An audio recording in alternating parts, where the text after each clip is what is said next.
Hello, good morning everyone.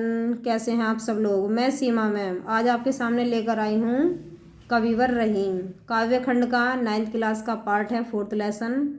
आज हम इनके जीवन परिचय के बारे में जानेंगे। रहीम का जीवन परिचय। कविवर रहीम का जन्म सन 1556 ईस्वी में लाहौर, जो तत्कालीन भारतवर्ष का एक नगर है, में हुआ था। इनका पूरा नाम अब्दुल रहीम खान खाना था।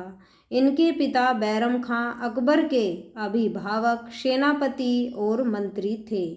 अतः रहीम की शिक्षा दीक्षा बहुत अच्छे ढंग से हुई।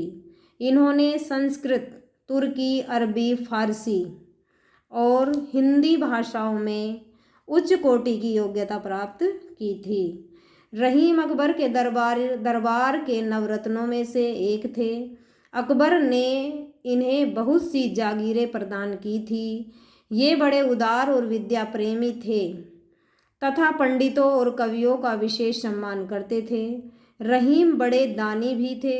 कहा जाता है कि अकबर के दरबारी कवि गंग ने इनकी प्रशंसा में एक कविता लिखी थी, जिस पर प्रसन्न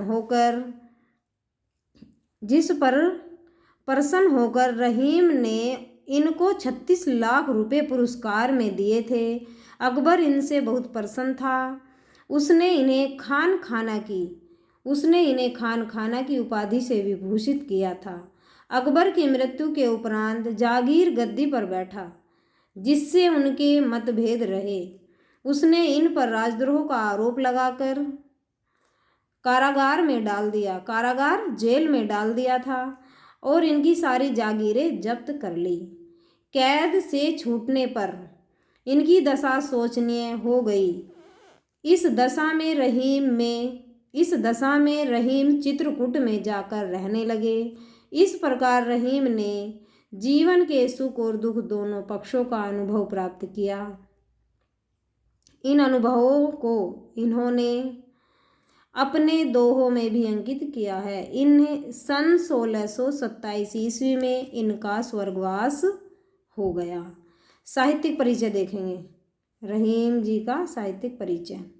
हिंदी साहित्य संसार में रहीम अपने दोहों के लिए प्रसिद्ध हैं। विद्वानों का कथन है कि सरलता, मधुरता, सुबोधता, रोचकता, भाव और शैली की दृष्टि से रहीम के दोहे श्रेष्ठ हैं। इनके दोहों में आमजन यानी आम लोगों की भाषा में नैतिकता की सीख दी गई है, जिससे हिंदी साहित्य में इनका अद्वितीय स्थान है। अब इनकी देखेंगे कीर्तियाँ। इनकी कौन कौन सी कीर्तियाँ थी। ओके, अब इनकी कीर्तियों के बारे में जानेंगे। रहीम की प्रमुख रचनाएं इस प्रकार हैं। रहीम सतसई, नगर शोभा, बरवे नायिका भेद वर्णन, मदनाष्टक, श्रृंगार सोरठा। भाषा रहीम ने तुलसीदास जी की तरह ब्रज तथा अवधी दोनों भाषाओं में अपने काव्य की रचना की है। रहीम ने बरवे नायिका भेद वर्णन की रचना अवधी भाषा में की है। इनके अतिरिक्त इन्होंने नगर शोभा एवं श्रृंगार सोरठा आदि ग्रंथों की रचना ब्रज भाषा में की है। मदनाष्टक की रचना फारसी और संस्कृत के शब्दों से मिश्रित खड़ी बोली में हुई है। इस प्रकार रहीम अनेक भाषाओं के पंडित थे। इनकी भाषा सरल और प्रभावमयी है। इनकी भाषा भावों का सीधा अनुसरण करने में समर्थ है। कहीं कहीं इन्होंने भाषा में ग्रामीण अथवा गांव के शब्दों और मुहावरों का भी प्रयोग किया है।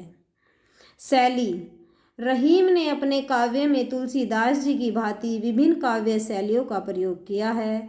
इन्होंने दोहा, कवित, सवैया, सोरठा, बरवे तथा छपैये आदि छंदों का भी अपने काव्य में प्रयोग किया है। कहीं कहीं पद भी मिलते हैं। रहीम की शैली अत्यंत मधुर और स्वाभाविक है। इन्होंने अपने विचारों को बड़े सीधे साधे ढंग से रखा है। इनकी शैली अत्यंत सरल और सुबोध है। हिंदी साहित्य में स्थान। तुलसी और सूर के समान रहीम भी भक्ति काल के उच्च कोटि के कवि माने जाते हैं। उच्च कोटि मतलब सबसे ऊपर के। रहीम अपने नीति संबंधी दोहों के लिए अत्यंत प्रसिद्ध है। रहीम ने अपने छोटे छोटे दोहों में बड़ी बड़ी बातें कही हैं।